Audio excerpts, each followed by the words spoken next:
Hello and welcome.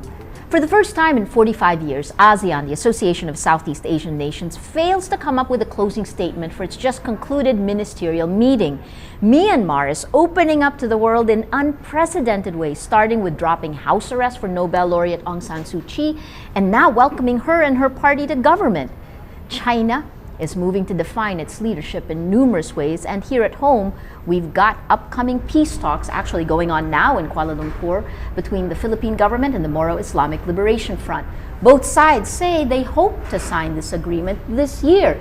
To talk about these topics and more is Professor Zach Abuza from Simmons College in the United States. He's the author of several books on security and politics in the region and is widely acknowledged as a Southeast Asian expert. Welcome to Manila, Zach. Thanks for having me. So what do you make of what happened last week with ASEAN between Cambodia and the Philippines, and no agreement, no statement? No agreement, and I think what we saw undermines 45 years of very cautious and patient diplomacy that is built up over ASEAN. The ASEAN way has always been consensus-based. Correct.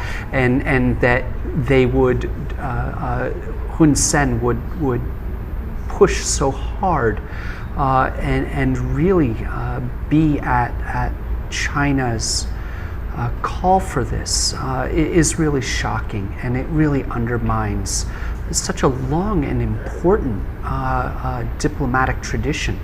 ASEAN has a lot of faults as an organization. Many people deride it as a talk shop. Correct. But the reality is, it is the diplomatic vehicle for a critically important economic and geostrategic region. And Cambodia has proven that it is not only unfit to be a member of ASEAN, but certainly unfit to lead it. Interesting. How do you see China? What role did China play in all of this? The interesting thing about China is, if you recall, not that long ago, Hun Sen's Cambodian People's Party saw China as the mortal enemy. And China worked for years to depose this regime. They supported the Khmer Rouge and the larger coalition government of Democratic Kampuchea, nominally headed by Sihanouk. And ever since the peace process in Cambodia, the fact that the Khmer Rouge really just imploded eventually by the mid-1990s after quitting the peace process, the Chinese were more than willing to get into bed with Hun Sen, and Hun Sen was more than willing to take their money. The Chinese were very quick to move into Cambodia for a number of reasons, and a lot of it was, this was the Wild West of capitalism, but some of it was when you thought about textile agreements and quotas in the United States. China could go in and circumvent quotas in America by setting up factories and sweatshops in Cambodia. And the textile industry is booming in Cambodia right now, from Phnom Penh all the way down to Sihanoukville. Yes. It's kind of industrial state after industrial state. So Cambodia was dancing to China's tune on this. Absolutely, and the Hun Sen always has, he's been, he has a well-earned reputation for abusing human rights in the country. In 97, 98, a coup in the country, and this is a very thuggish regime.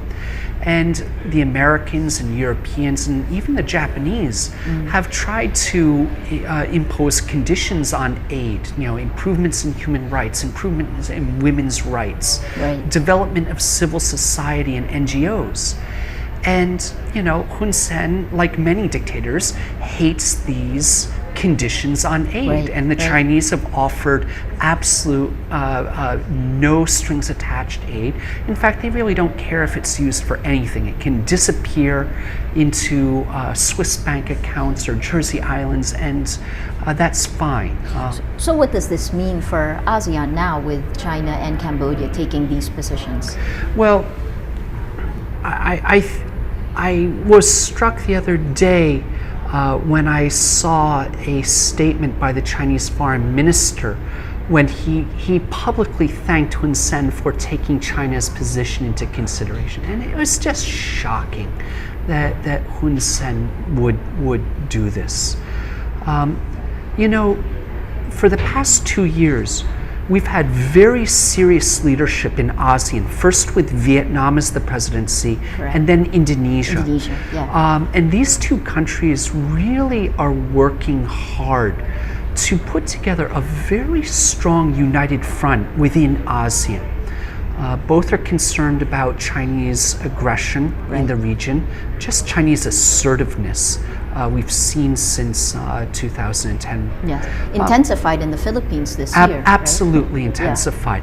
And, you know, we've got two countries. Now, everyone in the ASEAN community knew that you were not going to get the Hanoi Declaration or statements such as we got from Secretary of State Hillary Clinton in Hanoi in 2010. And we knew that the South China Sea was going to be a lower profile issue with Cambodia as the presidency. But this has gone beyond what anyone expected. So what do you think? What should ASEAN do now? And the Philippines in particular, since the Philippines really pushed the conflict also, right? Well, the Philippines is at the front end of this. Yes. You know, we have Chinese frigates running aground 60 miles off of Palawan. Yes. The Philippines has very good reason to be concerned. This is, in some ways, the Chinese aggression is very good for the Philippines. They've done more to galvanize Philippine nationalism than anything in the past few years. That's important.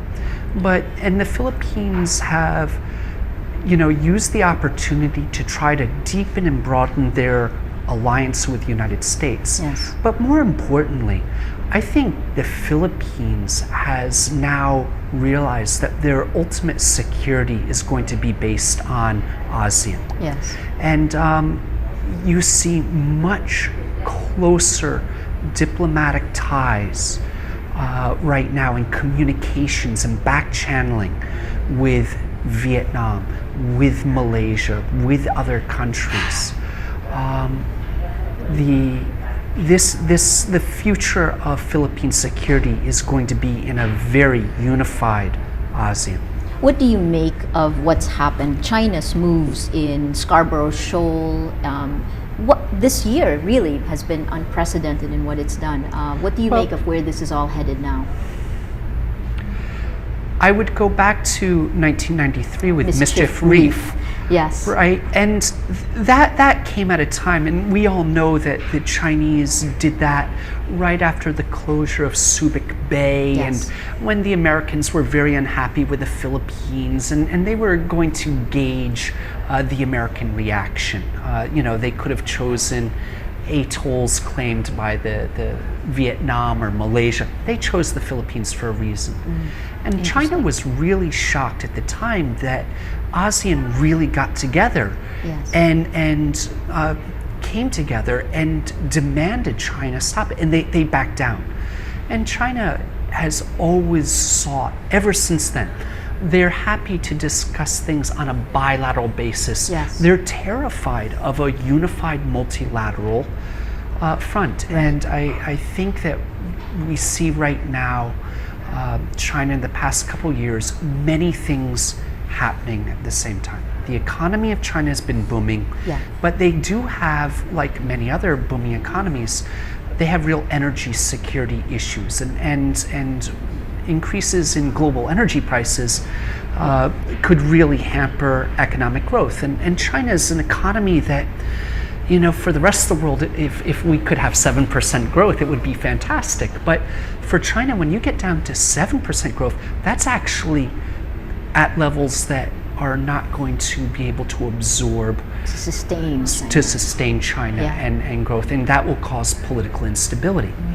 So China has this thirst for natural resources. At the same time, you have the PLA, the People's Liberation Army, really acting very independently and assertively. It's Yes. always been under the Communist Party. It is duty bound, it is constitutionally bound to defend not the Chinese nation, but the Communist Party. But at the same time, we're seeing real changes in civil-military relations in China. The military is much more assertive. We see a military in China that really believes that America in particular, but the West in general, is on the decline. They see themselves on the ascendancy. And they are more assertive, without a doubt.